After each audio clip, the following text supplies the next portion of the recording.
ఎందుకు మంచి strong contest కదా మాయ్. ఎవరు ఇష్టం లేదు? ఎవరంటే ప్రజెంట్ అయితే ఆయిషా లేదు. ఆయిషా ఫేవరెట్ వెళ్ళిపోయారు, మళ్ళీ వస్తుంది. కానీ శ్రీజ రీఎంట్రీ ఉండదు. వస్తే ఇంకా ఆయిషా శ్రీజకి అయితే పెద్ద రచ్చ అవుతుంది కదా. ఇంకా శ్రీజ ప్లేస్ లో ఆయిషా వచ్చేసింది కదా.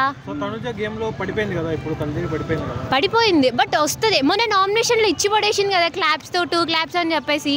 బాగుంటుంది తనుజ, ఏం కాదు బట్ విన్నర్ అవ్వదు. టాప్ 5 లో ఉంటుంది బట్ విన్నర్ అవ్వదు.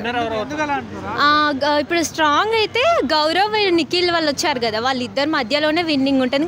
లేడీకి ఫస్ట్ టైటిల్ ఎవరు ఇచ్చినా తనుజ అంతవరకు పోదు. ఇమాన్యుయల్ కూడా ఓకే. లేదు కొంచెం నెగిటివిటీ కూడా ఉంది కదా. ఎందుకంటే ఇప్పుడు భరణి తన వల్లనే కదా ఎలిమినేట్ అయినాడు. కొంచెం బాండ్ పెట్టుకోని వల్లనే కదా ఎలిమినేట్ అయినాడు. దివ్య ఇప్పుడు అసలు మొన్న భరణికి వాడు కొంచెం స్ట్రాంగ్ గా ఉంటుండే పక్క దివ్యనే ఎలిమినేట్ అయిపోతుండే కదా. దివ్యనే అనుకున్నాం అంటే కొంచెం స్ట్రాంగ్ బాండ్స్ పెట్టుకోవడం వల్ల వాడిపైన వాడు గేమ్ ఫోకస్ చేయలేకపోయినాడు. ఇద్దరే తప్పే ఉంది బట్ ఏంటంటే వాడికి సోషల్ మీడియా పక్కాగా ఉంది.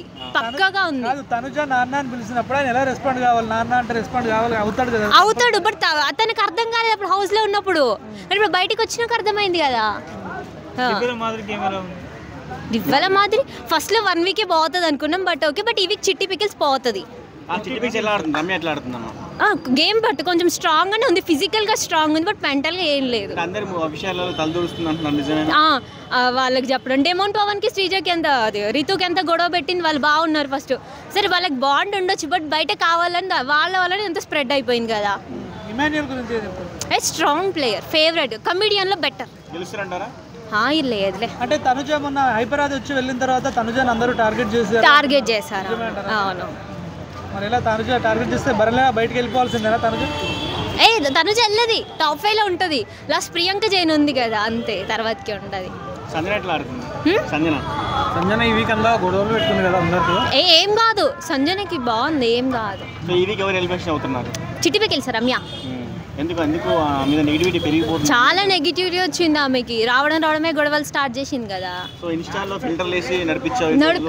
ఫిల్టర్లు ఉంది బయట, అసలు బయట ఏం లేదు కదా.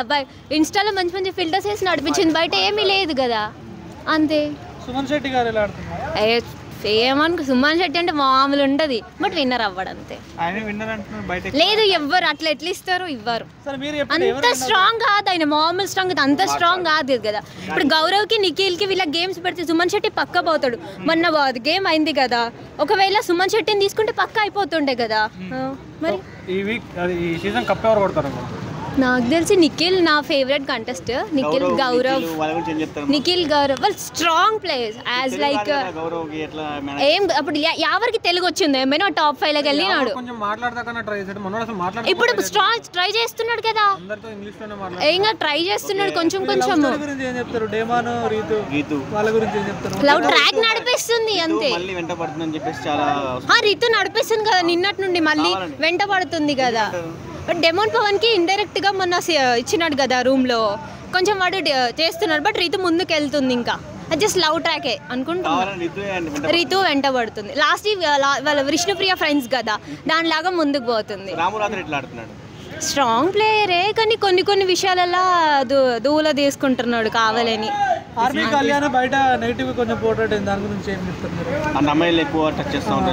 50-50 ఉంది, కొంచెం తనుజతోనే ఉంది బయట, ఇంకెవరి వాళ్ళతో లేదు.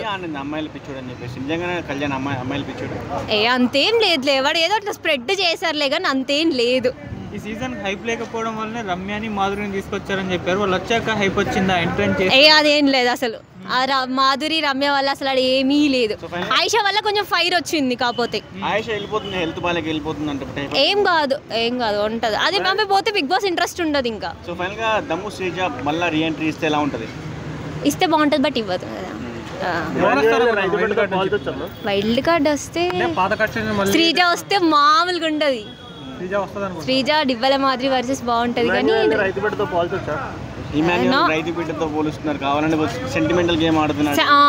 ఈ మొన్న వైట్ కార్డ్స్ వచ్చిన తర్వాతకి నార్మల్ వచ్చిన వాళ్ళకి భయపడిపోయింది. ఎందుకంటే గౌరవ్, నిఖిల్ వీళ్ళంతా స్ట్రాంగ్ ఉన్నారు, అందరికి భయం అయిపోయింది, చాలా భయపడ్డారు. ఇది ఫైనల్ ఎవరు ఎలిమినేషన్? చిటిపికల్స్ ఎలిమినేషన్. ఓకే.